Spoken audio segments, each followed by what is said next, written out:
All right. Okay, thank you so much. Thank you for having me. Um, as Vivian kindly said, my name's Callum. I'm incredibly nervous.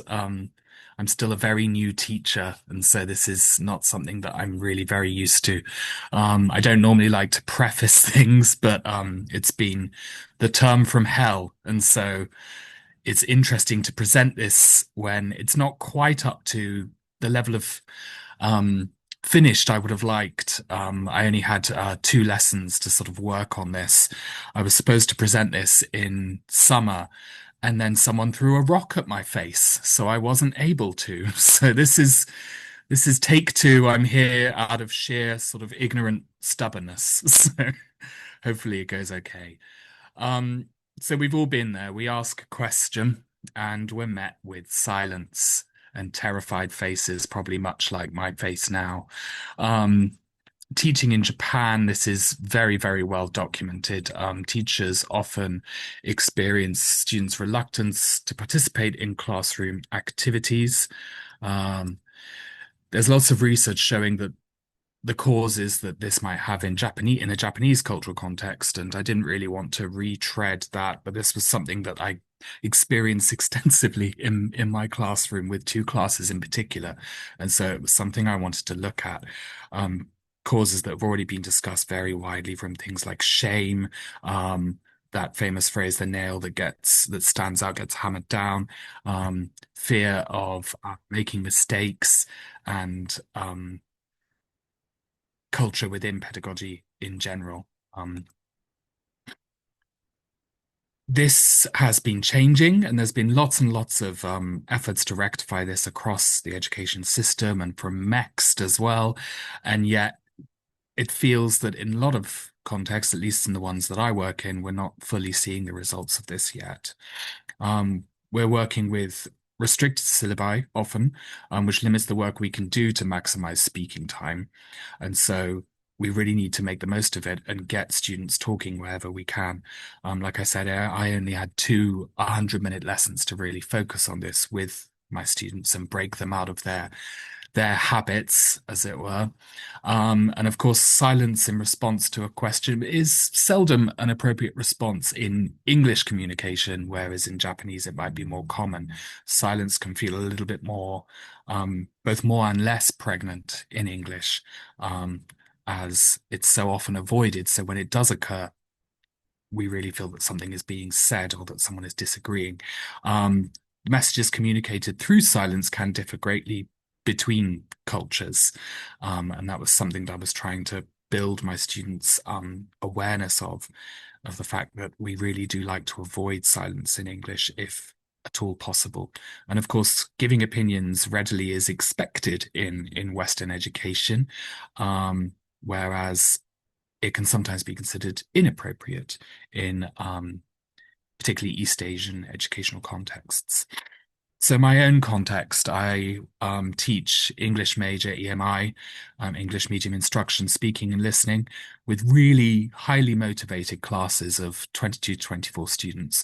For this project, I focus mainly with the pre-intermediate class, so they're around CEPHA A2 to B1, and we have two classes twice a week. So two different sets, and I see them twice a week for speaking listening. These classes are at a similar level, taking the same course, but I have one class who was very, very happy to speak, and the other not so much. So this was suggesting that this isn't about proficiency. Students often have the tools to answer, but they hold back. Um, my aims were simply to start to explore this with my students because having taught mostly, um, as my bio said, 10 years ago in the UK, this wasn't a issue that I'd really come across before. I've just remembered that I completely forgot to start my timer, so I'm just going to do that now quickly. So I was really aiming not so much to find definitive evidence-based solutions to this, but just to explore this with my students and to see what might be going on in their heads. It was a good opportunity to explore the issue with two classes with a very different classroom culture. Um, I had small data sets. I was working only with around, how many are there? About 48 students. Limited resources. We don't get any time or funding to do any research in a very pressurized course. So simply looking to explore this with the students.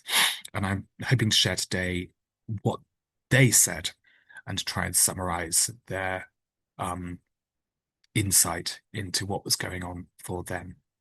My methodology, we did a brief autoethnography homework, just a simple diary helping students to think about where they might answer questions and where they might not, what might be holding them back, and to sort of define this problem a little bit.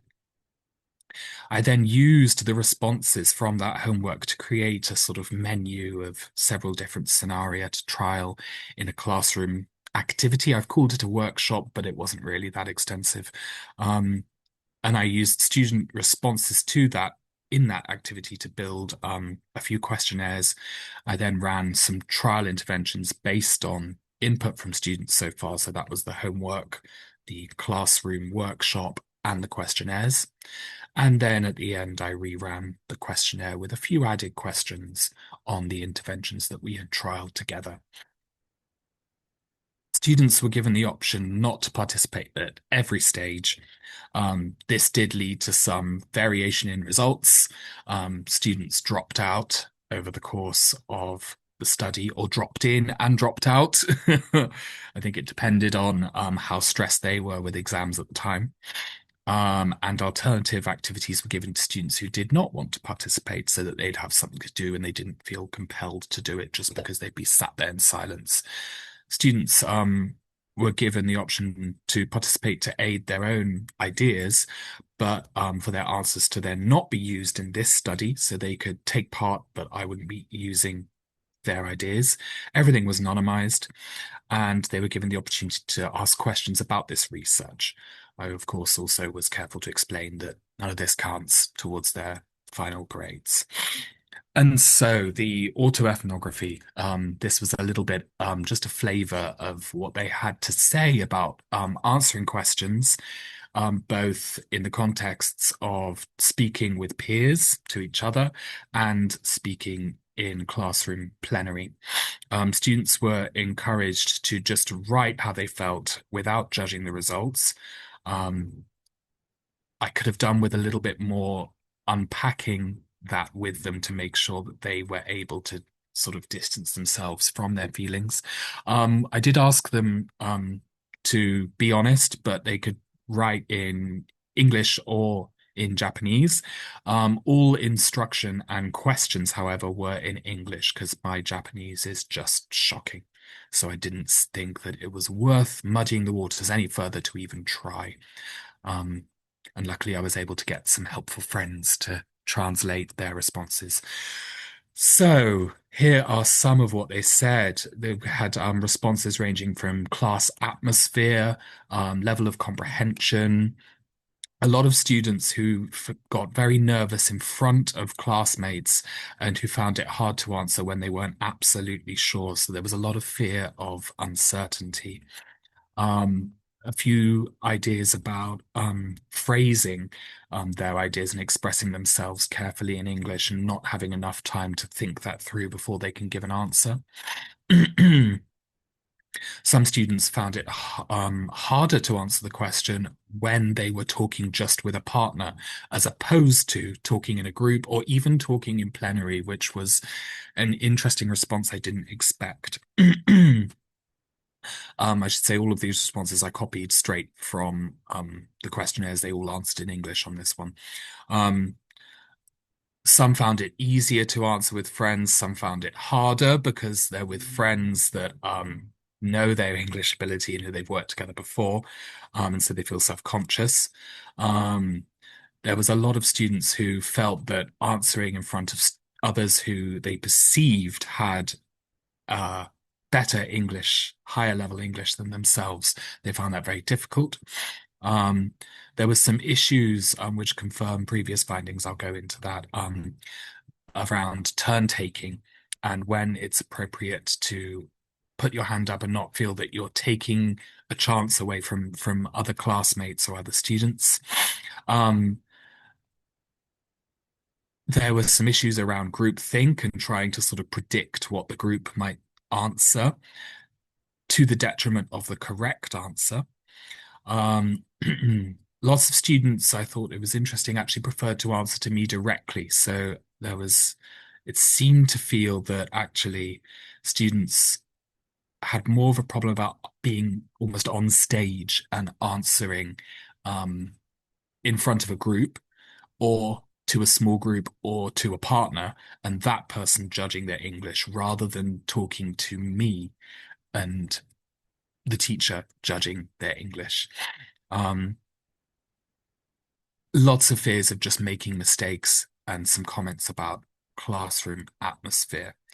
Um, I was sad that despite my reassurances, there were a few answers of sort of, I'm so sorry, I'll try to answer questions more, students feeling like they were being made to feel a bit guilty for not answering questions. If I could try this again, which I hope to do this coming year, then I would be more careful to mitigate that. So to summarize, there was a fear of mistakes, nerves around others they perceive as having good English, preference for group work, but some really didn't like group work. Lots of students coming back with the importance of class atmosphere, the effect of silence and how that deepens and makes it more and more difficult as time goes on to put your hand up. Timing, turn taking, and dislike of attention. I then use these responses to build a sort of small menu of scenario that we tend to come up quite often in class when it comes to answering questions for the students to consider over the course of a lesson. And during the first half, we continued with the course of this lesson, I should say, we continued with the course content as normal. Each time there was an opportunity for students to answer questions, we tried one of the scenario together, but I hadn't told them that that was what was happening. After the fact, for the second half of the class, I drew students' attention towards these different answering questions scenario that we had tried out together, explaining what we had done. So we tried out questions just from classmates, the teacher asking questions to the whole class and waiting for anyone to respond, the teacher choosing one person to answer, um, the teacher choosing someone to answer but giving them time to think alone first, giving the teacher choosing someone and then asking the group, a small group, to think about their answer together. And then the teacher choosing someone to answer, but then giving them some time to get ready and formulate their response first. And these were the results. They had to rank them, basically. And there were six scenarios, so they ranked them from one to six. And you can see that, sorry, I should say one being the solution, the scenario, sorry, that they preferred, and six being the scenario that they absolutely didn't like at all. And there was a big spread, which kind of confirmed some of the results of what they said in their diary homework, their autoethnography. Um, Most students preferred answering questions just from other classmates. And this is part of probably what you're seeing now coming through in this research was that they didn't necessarily always agree with themselves, which I suppose is natural when it comes to feelings.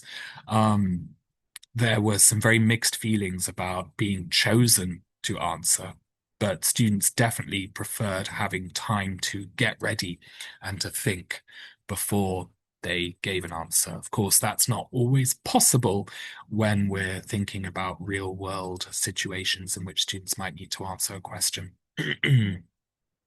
During the workshop, sorry, you can hear some traffic noise there, the ever-present Japanese ambulances and motorbikes.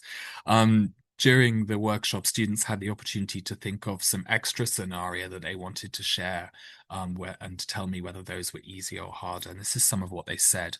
So they didn't like it when it felt awkward, that silence that deepens. So there was a lot about sort of class feeling. Um, they didn't like thinking alone. They didn't like having a short time to think.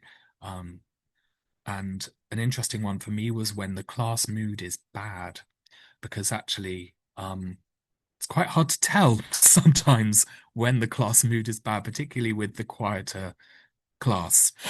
Um, they shared that they would like for me to check that their answer is correct before they share their answer with the class.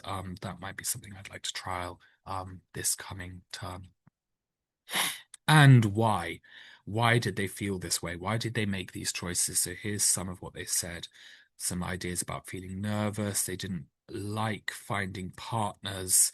They found it complicated when we do a mingle to then try to find a partner that they don't um, feel nervous in front of and who's also available. Um, some issues around vocabulary, fear about mistakes came up again and again. Um, they were surprised when I chose someone, and they got caught off guard. All of this might feel like common sense, but it was nice to have confirmation of some of this directly from them. Um, and then we ran with the questionnaires. So the way I did this was I had two separate questionnaires on Google Docs, partly to split it up a bit and keep them from getting fatigued, but also to help them keep their thinking organized. The first questionnaire was simply on the different methods used in class in asking and answering questions, and that was built on the workshop activity and the autoethnography homework. Based on their responses, I wanted to include ideas from them, situations which do occur in class, and I added in a variety of questions to try and isolate some of the feelings expressed. For example, not wanting to draw attention to themselves, a preference for group work, fear of mistakes, wanting preparation time. The second questionnaire focused in on their feelings using I feel statements on a graded Likert scale from 1 to 7. And these are some of the responses that they shared. So the first thing they had to do was having thought about the situations um, and had a go at them. How did they feel about those situations, having trialed all of them, those different scenario, and how did they rank them? And there really wasn't too much change having had a go at it together. Students still preferred, and you can see their order of preference in the list of scenario here. The one that they preferred was again questions from classmates working in a group, and they were much more scared of me suddenly choosing someone to answer. But there was a little bit of change in having time to think, with students expressing that actually having time to think wasn't always something that they needed. Just for the sake of comparing different levels and to check that this wasn't necessarily about proficiency, I also trialed this first questionnaire with my top class. And this class is around CEFA B2 to C1. Some of these students speak English at home daily. Um, and for them, they again preferred questions from classmates working in a group, and they didn't like me suddenly choosing someone to answer. But they had a wider range of difference in outliers. So some people really didn't agree with their classmates, particularly with questions from classmates. For example, some students, you can see someone. A couple put that at 7 here, so that was one of their least favorite things to do. Whereas some students really, really preferred answering in front of the whole class. Um, moving on to feelings, then. Just going to have a glass of water.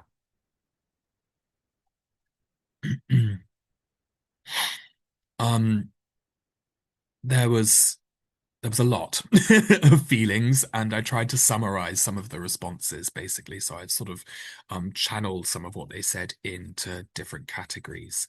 And what came through was a lot of embarrassment and fear about making mistakes and worry about what other people would think about their mistakes. Less worry, as I said, about what the teacher might think. Um, a lot of students were worried that their English might be too good. Um, this was still something that they most disagree with, but it was more than I thought. would be the case. Um, Quite a lot of students expressed feelings of shame when they weren't able to answer a question, even when it was discussed this was something new that we were trying together. A lot of students agreed that it was good to make mistakes and that we learn from mistakes, but then they didn't feel able to sort of apply that to their feelings of embarrassment, shame, nervousness around then making a mistake, which was an interesting insight. And lots of worries about other students, and less about evaluation, about the teacher.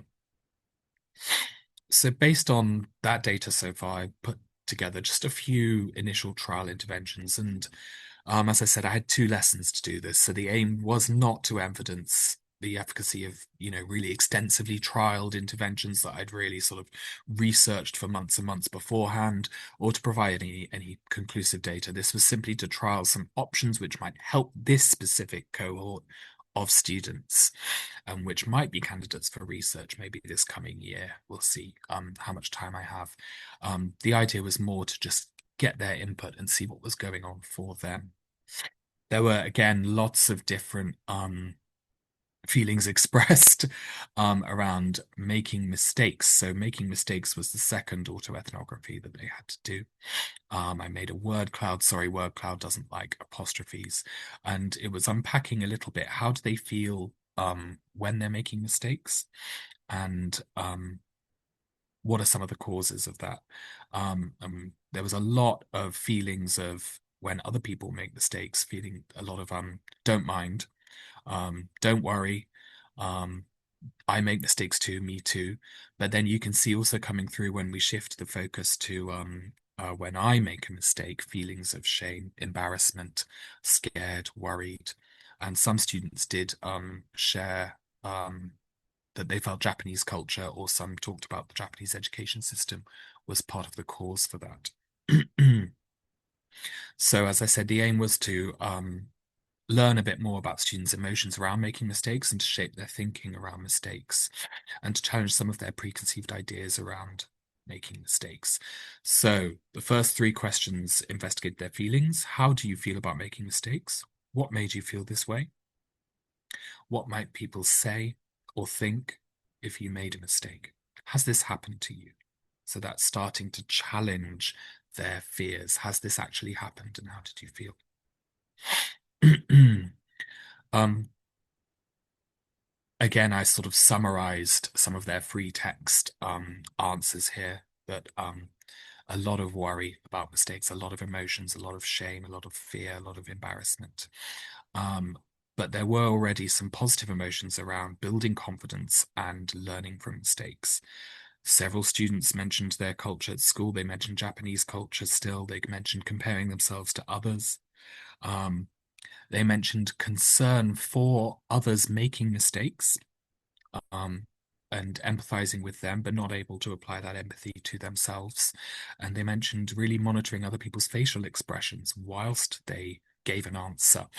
Um, as I said, most shared that they didn't really mind lots of don't mind when other people made mistakes, but that they were worried that people might laugh. Some people were very honest, and it was actually really appreciated and shared that they did feel a little bit of judgment when other people made mistakes.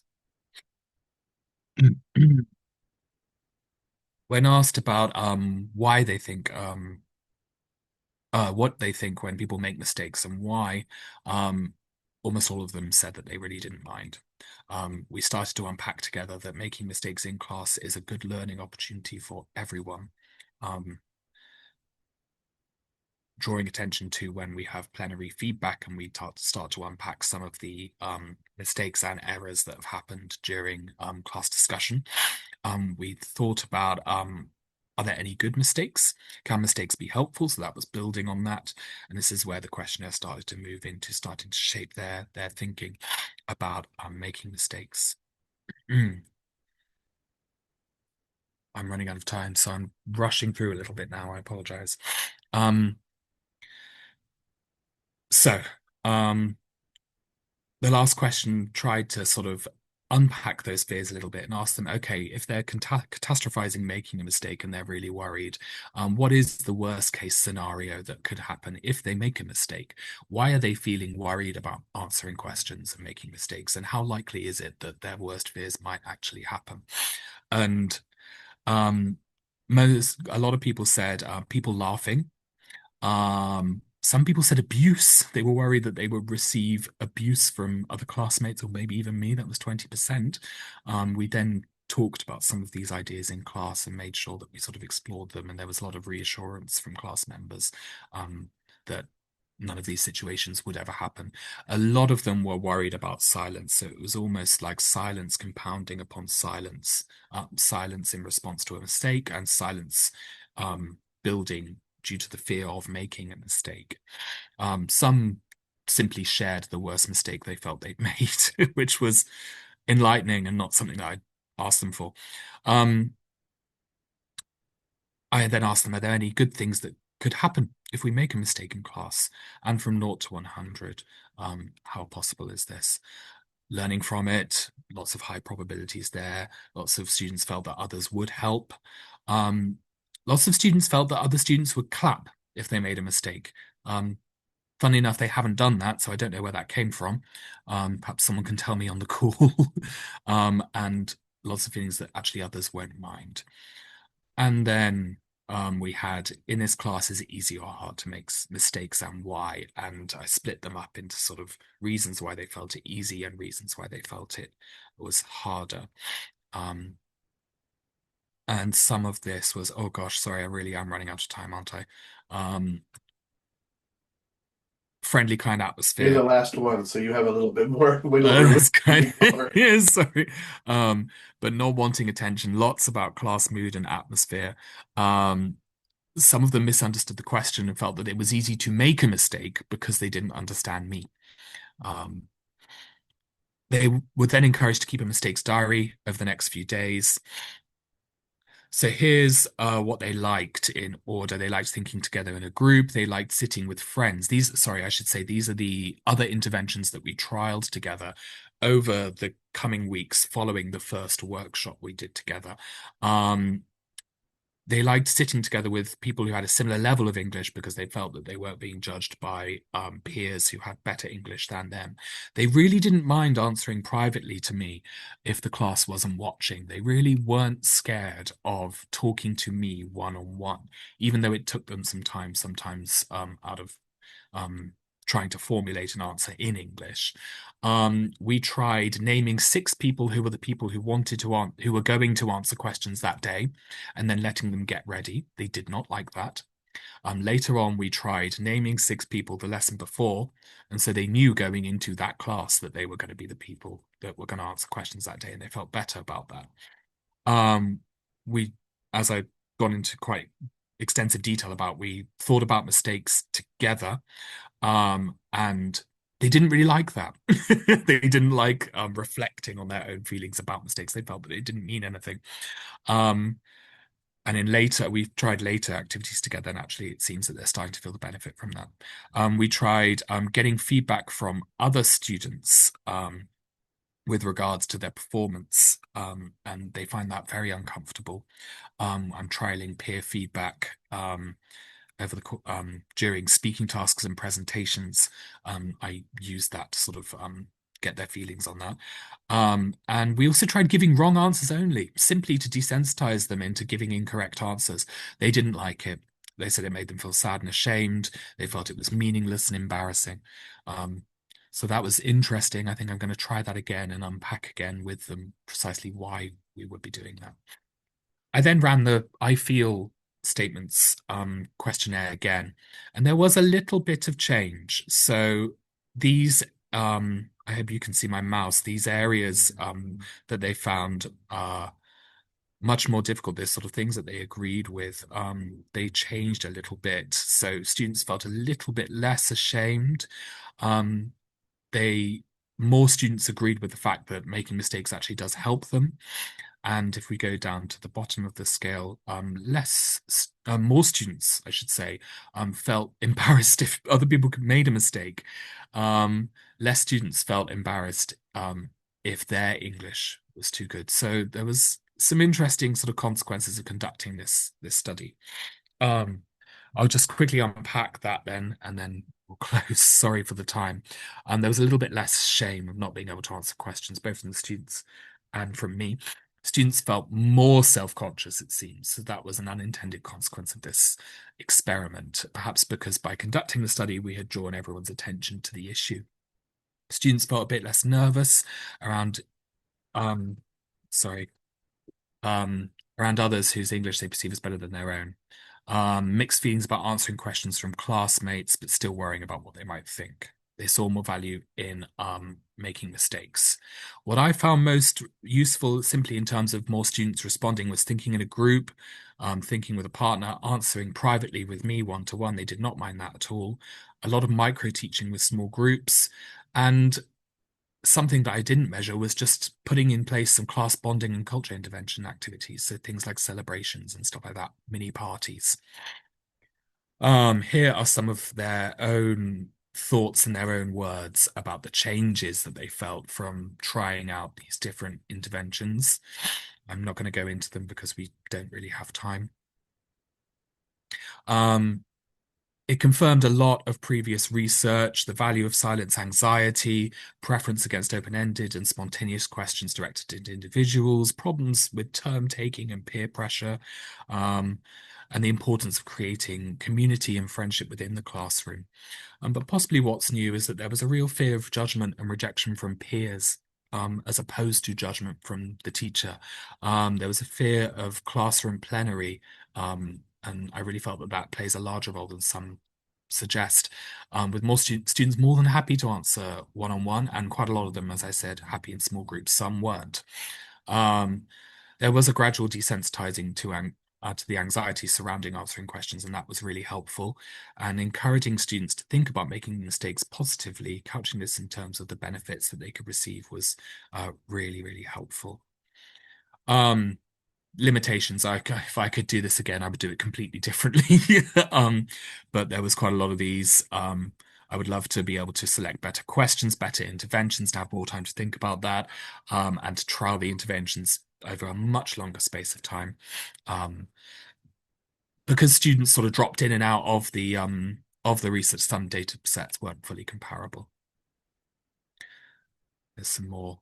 Further research essentially, for me, is going to be unpacking this further and trying to actually draw some conclusions. I hope to trial this now that I've had a sort of a stab at it, a swing at it. I hope to trial this over the course of the next whole academic year with the same group set. I'm awaiting for sign off for that. And it'd be interesting for me to do a little bit of autoethnography to see how I feel, how whether my feelings about their growth, how that compares with their feelings. Sorry to take quite so much time. I should have set my timer way before. Thank you so much for your attention. Any questions or comments, please do get in touch. I work for Westgate Corporation at Kanagawa University at the moment, as was in the introduction. You can contact me using my email address anytime. And here's some references as well. Thank you.